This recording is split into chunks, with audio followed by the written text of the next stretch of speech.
ನಮಸ್ಕಾರ, ನಾನು ಅರ್ಪಿತಾ ಲೋಕದರ್ಶನ್ ಡಿಜಿಟಲ್ನಿಂದ. ಬೆಳಗಾವಿ ಫ್ಲೈಓವರ್ ಕಾಮಗಾರಿಯ ಟೆಂಡರ್ ಪ್ರಕ್ರಿಯೆ ಪೂರ್ಣಗೊಂಡಿದ್ದು, ಅಕ್ಟೋಬರ್ನಲ್ಲಿ ಕಾಮಗಾರಿ ಪ್ರಾರಂಭಿಸುವ ನಿರೀಕ್ಷೆ ಇದೆ.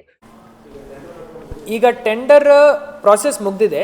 ಈಗ ಟೆಂಡರ್ ಡ್ಯೂರೇಷನ್ ನಡೀತಾ ಇದೆ. ನನ್ನ ಪ್ರಕಾರ October will be able to start the flyover work. And ಅದಕ್ಕಂತ ಪೂರ್ವದಲ್ಲಿ ನಾನು ಆಲ್ರೆಡಿ ಫಾರೆಸ್ಟ್ ಡಿಪಾರ್ಟ್ಮೆಂಟ್ ಜೊತೆ ಚರ್ಚೆ ಮಾಡಿದ್ದೀನಿ. ಯಾವುದೇ ಮರಗಳನ್ನು ಡಿಸ್ಟರ್ಬ್ ಮಾಡಬಾರ್ದಂತಲೇ ಇನ್ನೂ ಯೋಚನೆ ಮಾಡ್ತಾಯಿದ್ದೀವಿ. ಒಂದೆರಡು ಇರ್ಬೋದು, ಅದನ್ನು ಟ್ರಾನ್ಸ್ಲೊಕೇಟೇ ಮಾಡ್ತೀವಿ.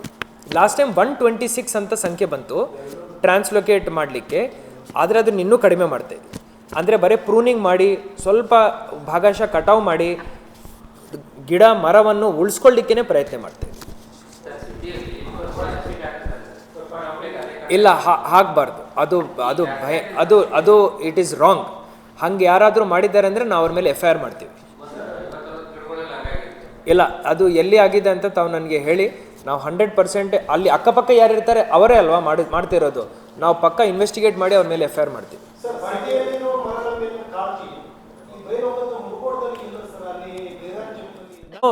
ಮಿಸ್ಟೇಕ್ ಇದೆ. ನಾನು ಆ ರಿಪೋರ್ಟನ್ನು ನೋಡಿದ್ದೀನಿ. ಇವತ್ತು ನನ್ನ ತಹಶೀಲ್ದಾರ್ ಖುದ್ದಾಗಿ ಹೋಗಿದ್ದಾರೆ. 2 ಚಿತ್ರಗಳನ್ನು ತೋರಿಸ್ತಾ ಇದ್ದಾರೆ. ಒಂದು ಮರಗಳನ್ನು ಕಟಾವು ಮಾಡಿ ಒಂದು ಟಿಪ್ಪರ್ ಒಳಗಡೆ ಹಾಕ್ತಾ ಇರೋ ಒಂದು ಚಿತ್ರಣ ಇದೆ. ನನ್ನ ಇನಿಷಿಯಲ್ ರಿಪೋರ್ಟ್ ಪ್ರಕಾರ ಈ ಒಂದು ಚಿತ್ರ 3 ವರ್ಷ ಹಿಂದಿಂದು. ಅಲ್ಲಿ ಆವಾಗ ಕೋರ್ಟ್ ಕೇಸ್ ಆಗಿ ಆ ಕೋರ್ಟಲ್ಲಿ ಹಿಯರಿಂಗ್ ಆಗಿದೆ. ಈಗ ಮಾಡ್ತಾ ಇರುವಂಥ ಹಿಟಾಚಿದು ಏನು ವಿಡಿಯೋ ತೋರಿಸ್ತಾ ಇದ್ದಾರೆ, ಅದು ಲೀಗಲ್ ಒಂದು ಪದ್ಧತಿನಲ್ಲಿ ಮಾಡ್ತಾ ಇರುವಂಥ ಕ್ರಷರ್ ಅಂತ ಪ್ರಿಲಿಮಿನರಿ ನನಗೆ ಇನ್ಫಾರ್ಮೇಷನ್ ಮೌಖಿಕವಾಗಿ ತಹಶೀಲ್ದಾರ್ ಅವರಿಂದ ಬಂದಿದೆ. ನಾನು ಮಾಧ್ಯಮದಲ್ಲಿ ನನಗೆ ಸ್ಪಷ್ಟತೆ ಬರೋ ತನಕ ಇದರ ಬಗ್ಗೆ ಟಿಪ್ಪಣಿ ಮಾಡಲ್ಲ. ನನಗೆ 1 ಡೇ ಟೈಮ್ ಬೇಕು. ಬಟ್ ನನ್ನ ಪ್ರಕಾರ ಅದರಲ್ಲಿ ಏನೋ ಮಿಸ್ಮ್ಯಾಚ್ ಇದೆ, ನೋಡಬೇಕು.